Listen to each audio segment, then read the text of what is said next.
Okay, today I'm going to be confirming my motion of everything a field defined video. On screen you can see the pine cone pattern and horns of a magnetic field. I showed that this magnetism does not exist because I have it in water flow, which is on the left there, which shows the exact same pine cone pattern. That's because the pine cone pattern is a standing wave and then water flows over the top and you see the patterns. On the outside of the water there, that is an ouroborus torus field. Now, an ouroborus is not the same as a torus. A torus just seems to be a donut from everything I've seen from other people's work. The ouroborus is a snake that eats itself because it is a clockwise, counterclockwise, double helix, 2-leader rotational field. And today I'm going to prove it. I'm also going to debunk ancient aliens again and show that the anchor and the serpent are electricity and electromagnetism, and that the anchor hangs from the electrical bolts, which is why it's like that in pictures. On screen is a still shot of the same pattern that I showed in the flat pan, the picture that I just showed you of water travel with the ouroborus. Now I have tilted the pan so that I can watch the energy flow. Now I have a short a video coming up where I explain kind of what's going on, but I'll give you a quick rundown right now and explain a few things about the anchor. These are all Egyptian pictures. This is the cobra, which is based upon this hooded shape. This shows you basic alien shape that people talk about. Nope. That's the shape I've just put on screen. You see here the anchor hanging off the snake. This comes from water pouring one direction and the anchor being perpendicular to the other, as the video shows. This one shows the anchor holding the snake because the anchor and the snake are electricity and electromagnetism. And this one shows them all to be intrinsically linked. So the main beam is electricity, the snake, the anchor is the waveform. And so with that information given, I'll now go through the explanation. I might pause it and add a bit more because it needs it. Now this is the field that I drew the other day. And so this is the field that spins out, goes around the top and around to the bottom, and then goes into a double helix as it goes across the inertia line. This is it on a slant, which proves everything I say. Okay, today we're doing some experiments with water. There's the pine cone design. I'm now going to tip what this is on because I want to watch this rotating field here. See how it's all crossed over? This is a double helix field, and I'm going to try and change the water flow. We'll do it a little less, see what happens. A little bit too much on the full flow.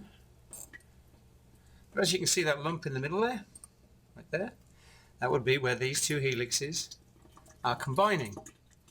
And then because it's a pinch point of energy, because this has used all its energy to zoom upwards and is now being pulled back together by the interference waves in here, which then pulls it into a double helix, which then creates the two separate helixes which flow together. So we've basically got wave, vortex, wave, and then back to a double helix vortex, which, you know, obviously the pattern is beautiful. It's just tipping into the bottom of the pan here. This is at about maybe 30 degrees, the angle. But again, we have our pine cone design, the standing wave underneath, and yet you can see the non-static wave pouring through it. So if I tip this down a little more, now we're down to a drip right now, so we're seeing the outer layers come off, and again you can actually see that rotation rolling over this way right there. Move the tap a little bit. Watch it all rotate. So this one is rotating over this one onto this side, and this one is behind this one, and obviously you can see the rotation lines there. So yeah, again, this is a non-static standing wave, because obviously we can see the solid shape of all the pieces. So we've got vortex, wave, vortex, wave, vortex, wave, and then vortex, but that vortex is a non-static standing wave, which means it appears to not change, but obviously we can see the water flowing, which is throwing in a smaller Birkeland current inside that large Birkeland current. So I'm going to turn it up now and see what else we get. This is my kitchen sink, so you know, don't be expecting much. So, turn it down for a second. And obviously we can see the changes. Now slowly bring it up and see how the wave changes. So still wave to vortex right there, connected in the center by a vortex to two waves. Turn the water off again, and then on.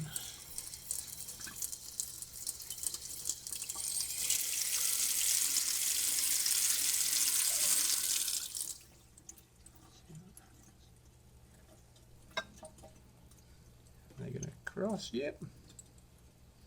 So I don't really know what I'm doing, I'm just making sure I'm having a look, but we can obviously see this side coming in and this side coming in, but this side rolls over this one, and you see the double wrap, they're both in there. So this one, they're both caught together in there, and then there's another waveform where it splits. This is the interlinking wave which enwraps them both, and yeah, still have the pine cone design. It's even going upwards as well. You can see the rotating ouroborus as it spins everything round.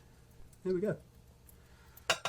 Just did that for the heck of it. If anybody thinks they recognize this as something, that would be, you know, groovy. But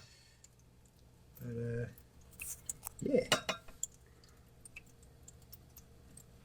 And then you can see they split here, and then they both come back together right here, and then into the water pool. So yeah, I actually did this video before I actually drew the motion of everything, so which is why I'm not quite sure what I've got here, but it wasn't until after I drew the actual field of motion that I remembered I had this video, which is why it's here. So that was a clear example of a input wave rotating, as I say, and then a double helix vortex at the center that I showed in the crystal on my last video. Now it's in water with an inverted reflected wave coming out. So you have impulsion energy at the top, double helix expulsion energy at the bottom, and the matter is doing the same because the matter is covering energy, and water is comparable to electricity. So if you apply this to electricity, to radiation, to gravity, to anything really, it gives you the correct answer. So there we go, confirmation of field theory. Everybody else's theory is wrong, unless of course they have confirmation of their theory, and I've got confirmation of my theory in everything. Thanks very much. My name is Lee, and I follow the Christ Jesus and his teachings and his commands.